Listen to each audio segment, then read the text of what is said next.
All of his co-workers were gone. What could it mean? Stanley decided to go to the meeting room. Perhaps he had simply missed a memo.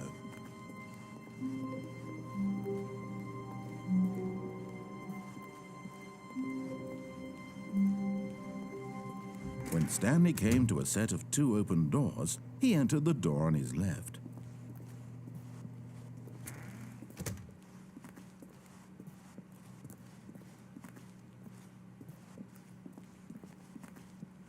Yet there was not a single person here either.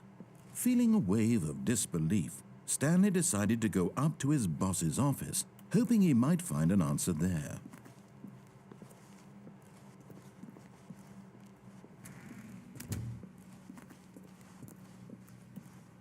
Coming to a staircase, Stanley walked upstairs to his boss's office.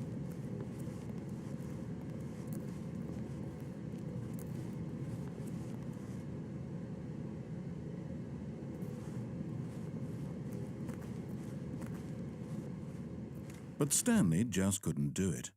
He considered the possibility of facing his boss. Admitting he had left his post during work hours, he might be fired for that. And in such a competitive economy, why had he taken that risk?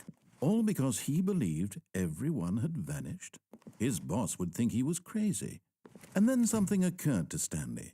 Maybe, he thought to himself, maybe I am crazy. All of my co-workers blinking mysteriously out of existence in a single moment for no reason at all? None of it made any logical sense. And as Stanley pondered this, he began to make other strange observations.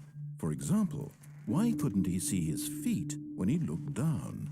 Why did doors close automatically behind him wherever he went?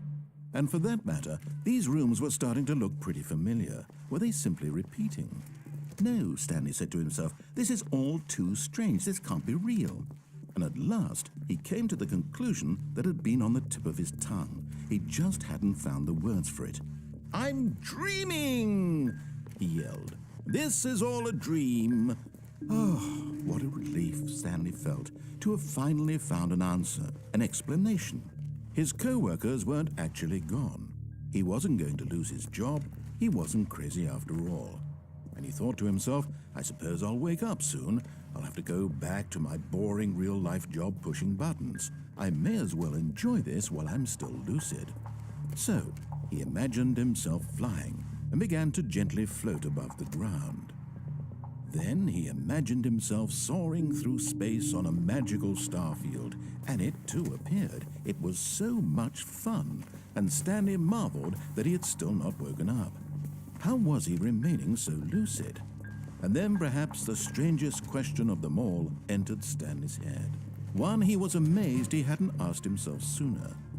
Why is there a voice in my head dictating everything that I'm doing and thinking?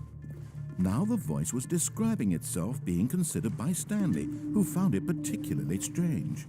I'm dreaming about a voice describing me, thinking about how it's describing my thoughts, he thought.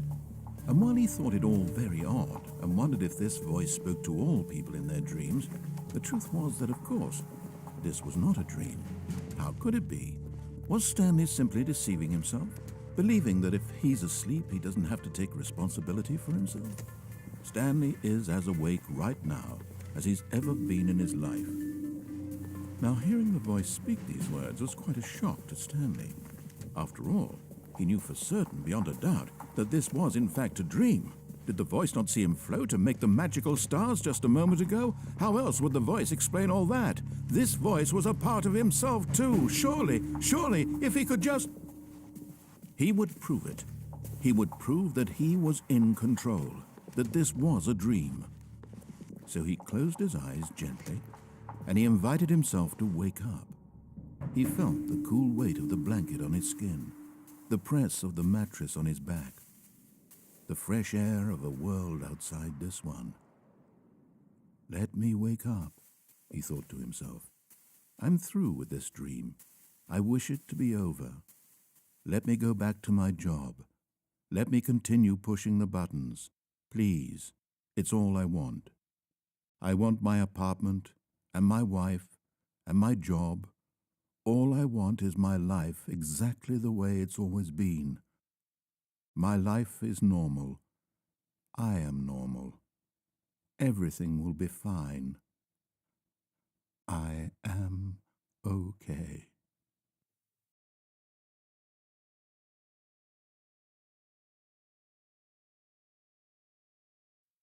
Stanley began screaming. Please, someone, wake me up. My name is Stanley. I have a boss. I have an office. I am real. Please, just someone tell me I am real. I must be real. I must be. Can anyone hear my voice? Who am I? Who am I? And everything went black.